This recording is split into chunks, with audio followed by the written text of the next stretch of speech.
The Call of Cthulhu, written by H.P. Lovecraft. Told to you by Edward E. French.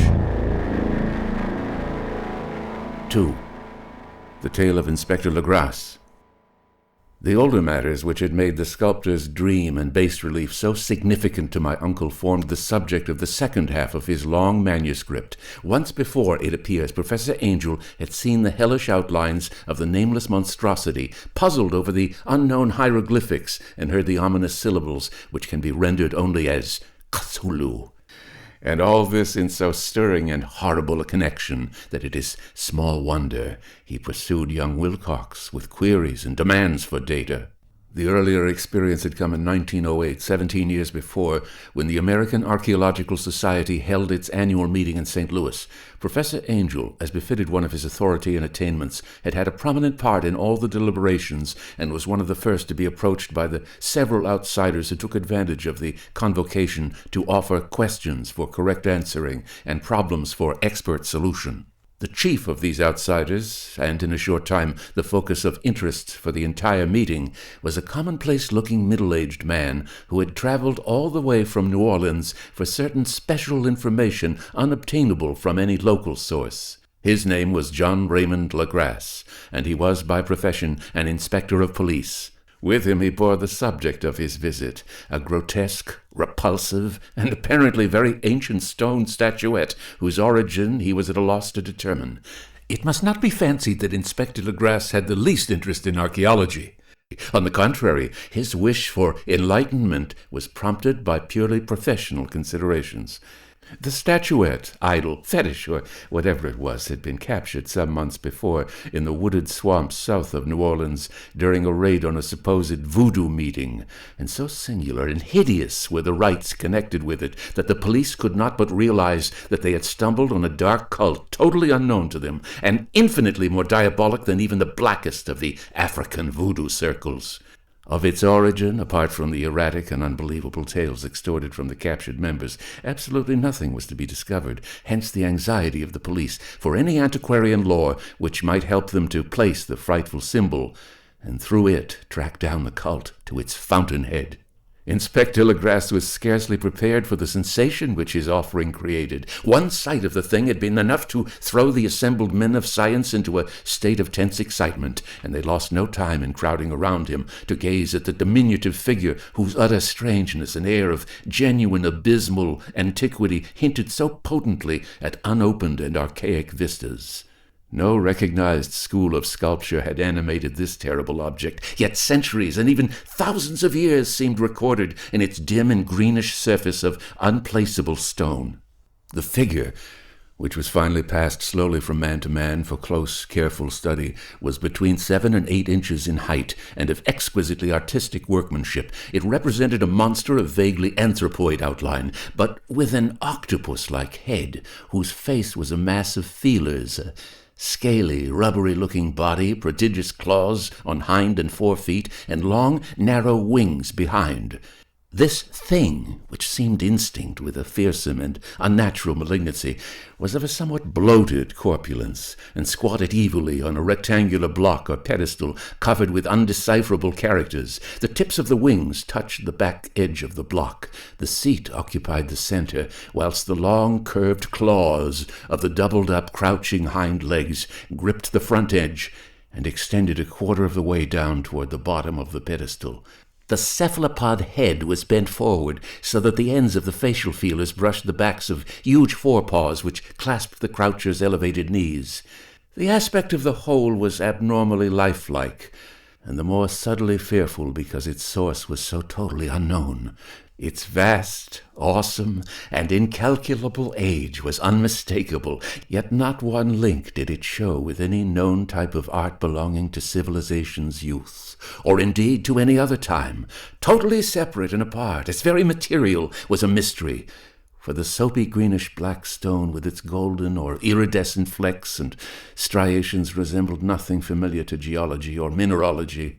The characters along the base were equally baffling, and no member present, despite a representation of half the world's expert learning in this field, could form the least notion of their remotest linguistic kinship. They, like the subject and material, belonged to something horribly remote and distinct from mankind as we know it.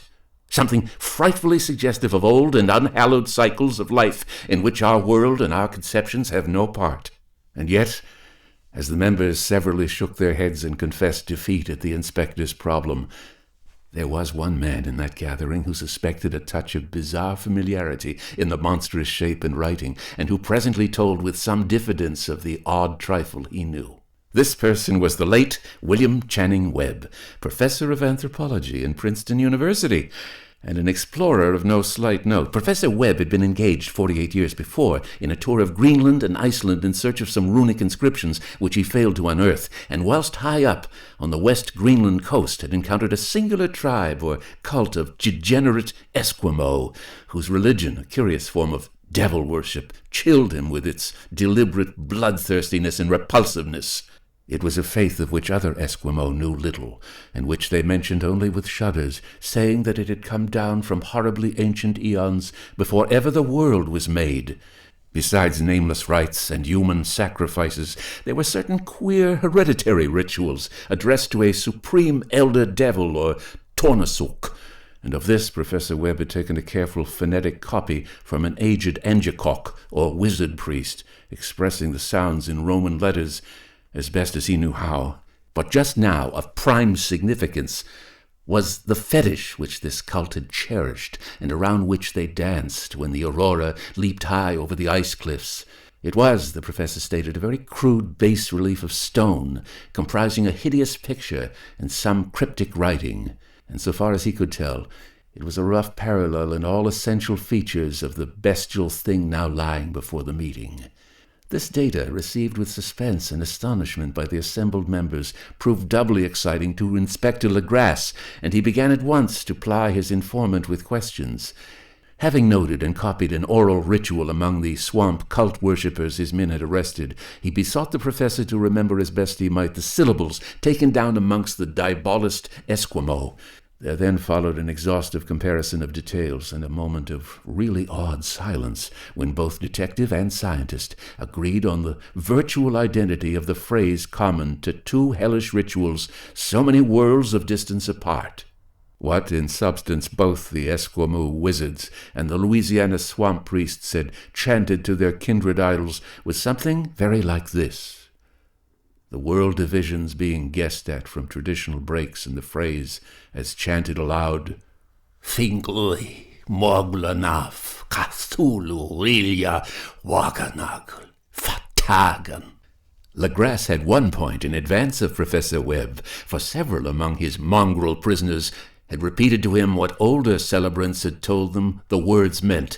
The text, as given, ran something like this. In his house at Rilye, dead Cthulhu waits, dreaming. And now, in response to a general and urgent demand, Inspector Legrasse related as fully as possible his experience with the swamp worshippers, telling a story to which I could see my uncle attached profound significance. It savored of the wildest dreams of mythmaker and theosophist, and disclosed an astonishing degree of cosmic imagination among such half-castes and pariahs as might be least expected to possess it. On November 1st, 1907, there had come to the New Orleans police a frantic summons from the swamp and lagoon country to the south. The squatters there, mostly primitive but good-natured descendants of Lafitte's men, were in the grip of stark terror from an unknown thing which had stolen upon them in the night. It was voodoo, apparently, but voodoo of a more terrible sort than they had ever known. And some of their women and children had disappeared since the malevolent tom-tom had begun its incessant beating far within the black-haunted woods where no dweller ventured. There were insane shouts and harrowing screams, soul-chilling chants and dancing devil flames, and, the frightened messenger added, the people could stand it no more. So a body of 20 police, filling 2 carriages and an automobile, had set out in the late afternoon with the shivering squatter as a guide. At the end of the passable road they alighted, and for miles splashed on in silence through the terrible cypress woods where day never came. Ugly roots and malignant hanging nooses of Spanish moss beset them, and now and then a pile of dank stones or fragment of a rotting wall, intensified by its hint of morbid habitation, a depression which every malformed tree and every fungus islet combined to create. At length the squatter settlement, a miserable huddle of huts, hove in sight, and hysterical dwellers ran out to cluster around the group of bobbing lanterns. The muffled beat of tom-toms was now fairly audible far, far ahead, and a curdling shriek came at infrequent intervals when the wind shifted. A reddish glare, too, seemed to filter through the pale undergrowth beyond endless avenues of forest night. Reluctant even to be left alone again, each one of the cowed squatters refused point-blank to advance another inch toward the scene of unholy worship, so Inspector Legrasse and his 19 colleagues plunged on unguided into black arcades of horror that none of them had ever trod before. The region now entered by the police was one of traditionally evil repute, substantially unknown and untraversed by white men.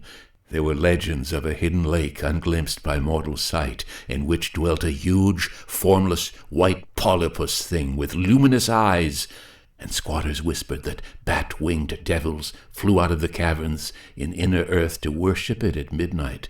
They said it had been there before de Beerville, before La Salle, before the Indians, and before even the wholesome beasts and birds of the woods. It was a nightmare itself, and to see it was to die. But it made men dream, and so they knew enough to keep away. The present voodoo orgy was indeed on the merest fringe of this abhorred area, but that location was bad enough. Hence, perhaps the very place of the worship had terrified the squatters more than the shocking sounds and incidents. Only poetry or madness could do justice to the noises heard by Legrasse's men as they plowed on through the black morass toward the red glare and the muffled tom-toms. There are vocal qualities peculiar to men, and vocal qualities peculiar to beasts, and it is terrible to hear the one when the source should yield the other. Animal fury and orgiastic license here whipped themselves to demonic heights by howls and squawking ecstasies that tore and reverberated through those nighted woods like pestilential tempests from the gulfs of hell. Now and then the less organized ululation would cease, and from what seemed a well-drilled chorus of hoarse voices would rise in sing-song chant that hideous phrase or ritual. Finglui Moknaf, Cthulhu Rilya, Waganagel Fatagen. Then the men, having reached the spot where the trees were thinner, came suddenly in sight of the spectacle itself. 4 of them reeled, 1 fainted, and 2 were shaken into a frantic cry which the mad cacophony of the orgy fortunately deadened. Legrasse dashed swamp water on the face of the fainting man, and all stood trembling and nearly hypnotized with horror. In a natural shade of the swamp stood a grassy island of perhaps an acre's extent, clear of trees and tolerably dry. On this now leaped and twisted a more indescribable horde of human abnormality than any but a Sime or an Angorella could paint. Void of clothing, this hybrid spawn were braying, bellowing, and writhing about a monstrous ring-shaped bonfire, in the center of which, revealed by occasional rifts in the curtain of flame, stood a great granite monolith some 8 feet in height, on top of which, incongruous with its diminutiveness, rested the noxious craven statuette. From a wide circle of 10 scaffolds, set up at regular intervals, with the flame-girt monolith as a center, hung, head downward, the oddly marred bodies of the helpless squatters who had disappeared. It was inside this circle that the ring of worshippers jumped and roared, the general direction of the mass motion being from left to right in endless bacchanal between the ring of bodies and the ring of fire. It may have been only imagination, and it may have been only echoes which induced one of the men, an excitable Spaniard, to fancy he heard antiphonal responses to the ritual from some far and unilluminated spot deeper within the wood of ancient legendary and horror. This man, Joseph D. Galvez, I later met and questioned, and he proved distractingly imaginative. He indeed went so far as to hint of the faint beating of great wings, and of a glimpse of shining eyes, and a mountainous white bulk beyond the remotest trees. But I suppose he had been hearing too much native superstition. Actually, the horrified pause of the men was of comparatively brief duration. Duty came first, and although there must have been nearly 100 mongrel celebrants in the throng, the police relied on their firearms and plunged determinedly into the nauseous rout. For 5 minutes the resultant din and chaos were beyond description. Wild blows were struck, shots were fired, and escapes were made. But in the end, Legrasse was able to count some 47 sullen prisoners, whom he forced to dress in haste and fall into line between 2 rows of policemen.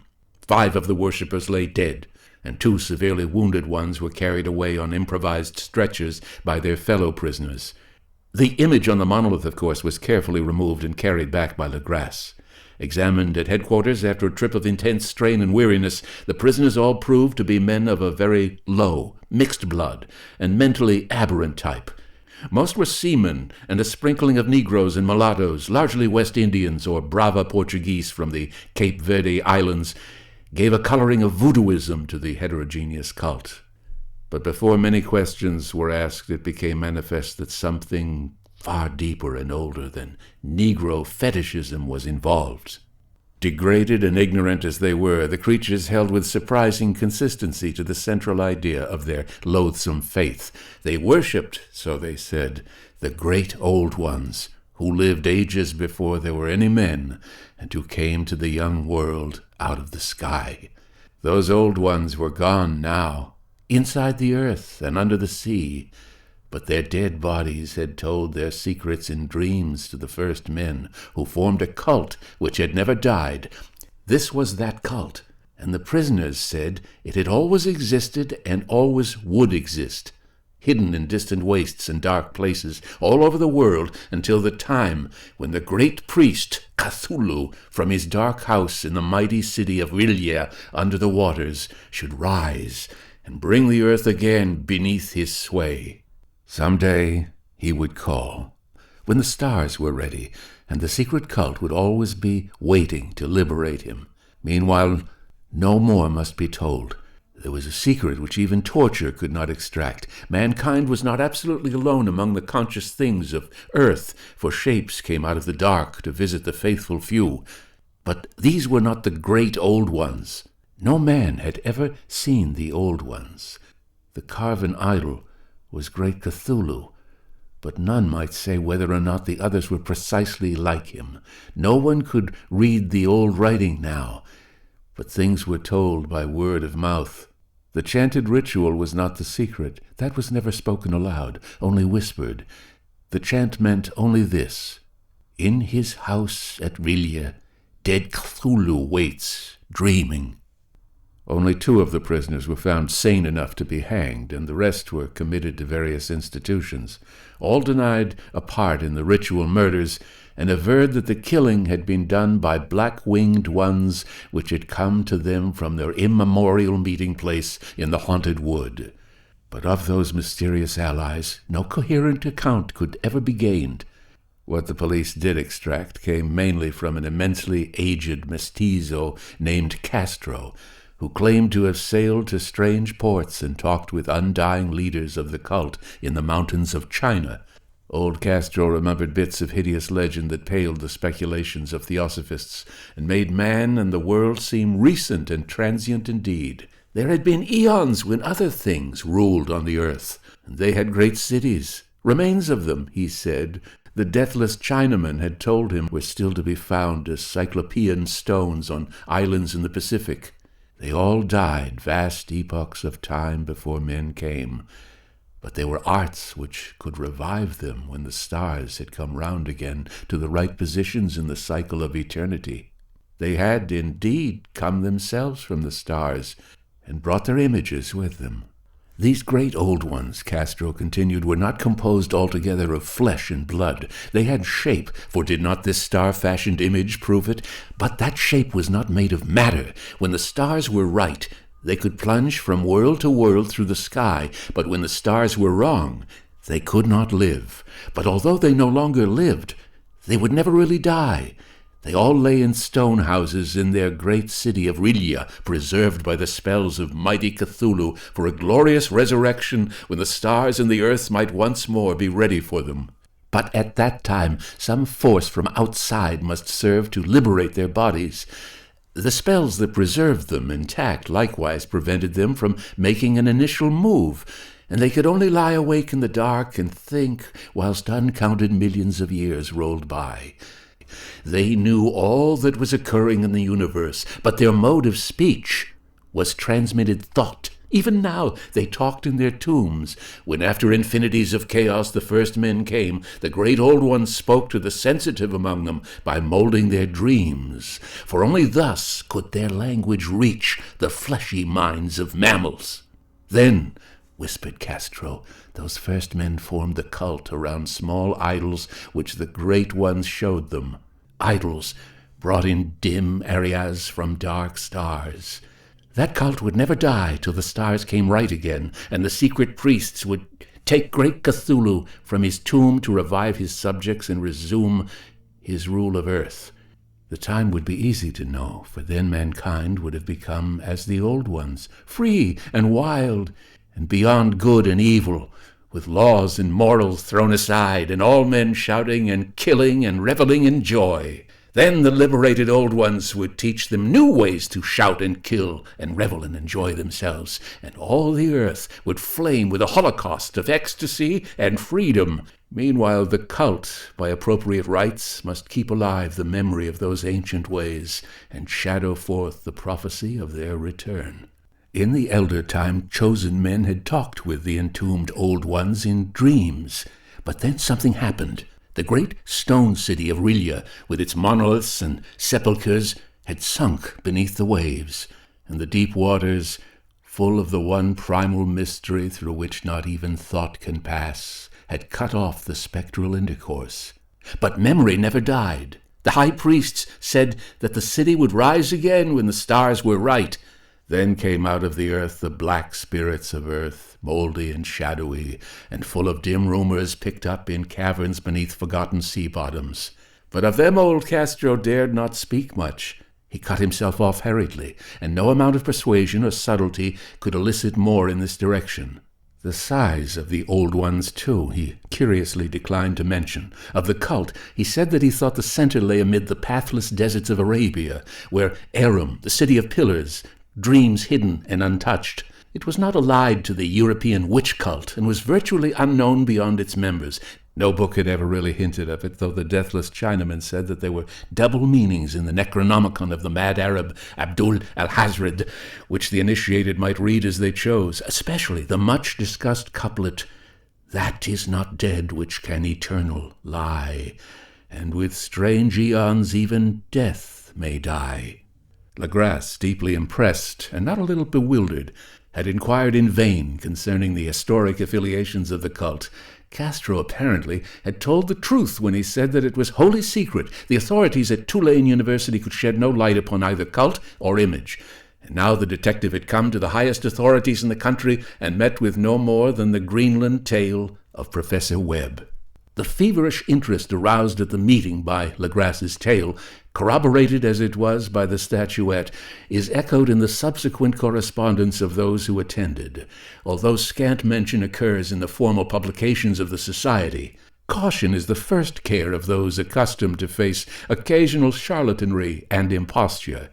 Legrasse for some time lent the image to Professor Webb, but at the latter's death it was returned to him and remains in his possession, where I viewed it not long ago. It is truly a terrible thing, and unmistakably akin to the dream sculpture of young Wilcox. That my uncle was excited by the tale of the sculptor I did not wonder, for what thoughts must arise upon hearing, after a knowledge of what Legrasse had learned of the cult, of a sensitive young man who had dreamed not only the figure and exact hieroglyphics of the swamp-found image and the Greenland devil tablet, but had come in his dreams upon at least 3 of the precise words of the formula uttered alike by Eskimo, diabolists, and mongrel Louisianians. Professor Angel's instant start on an investigation of the utmost thoroughness was eminently natural, though privately I suspected young Wilcox of having heard of the cult in some indirect way and having invented a series of dreams to heighten and continue the mystery at my uncle's expense. The dream narratives and cuttings collected by the professor were, of course, strong corroboration, but the rationalism of my mind and the extravagance of the whole subject led me to adopt what I thought the most sensible conclusions. So, after thoroughly studying the manuscript again and correlating the theosophical and anthropological notes with the cult narrative of Legras, I made a trip to Providence to see the sculptor and give him the rebuke I thought proper for so boldly imposing upon a learned and aged man. Wilcox still lived alone in the Fleur-de-Lis building in Thomas Street, a hideous Victorian imitation of 17th century Breton architecture which flaunts its stuccoed front amidst the lovely colonial houses on the ancient hill and under the very shadow of the finest Georgian steeple in America. I found him at work in his rooms, and at once conceded from the specimens scattered about that his genius is indeed profound and authentic. He will, I believe, sometime be heard from as one of the great decadents, for he has crystallized in clay and will one day mirror in marble those nightmares and fantasies which Arthur Machen evokes in prose and Clark Ashton Smith makes visible in verse and in painting. Dark, frail, and somewhat unkempt in aspect, he turned languidly at my knock and asked me my business, without rising. When I told him who I was, he displayed some interest, for my uncle had excited his curiosity in probing his strange dreams, yet had never explained the reason for the study. I did not enlarge his knowledge in this regard, but sought with some subtlety to draw him out. In a short time I became convinced of his absolute sincerity, for he spoke of the dreams in a manner none could mistake.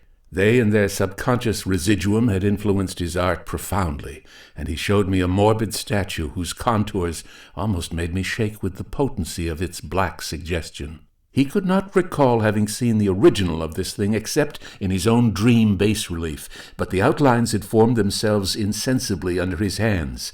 It was, no doubt, the giant shape he had raved of in delirium.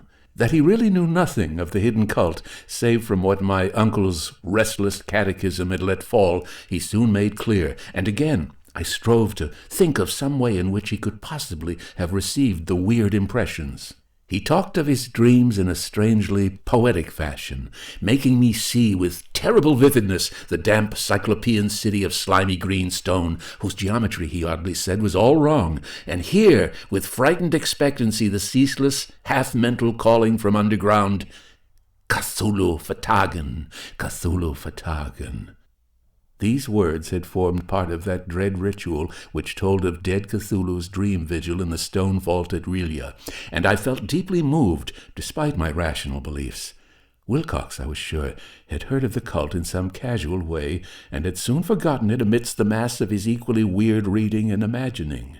Later, by virtue of its sheer impressiveness, it had found subconscious expression in dreams, in the bas-relief, and in the terrible statue I now beheld, so that his imposture upon my uncle had been a very innocent one.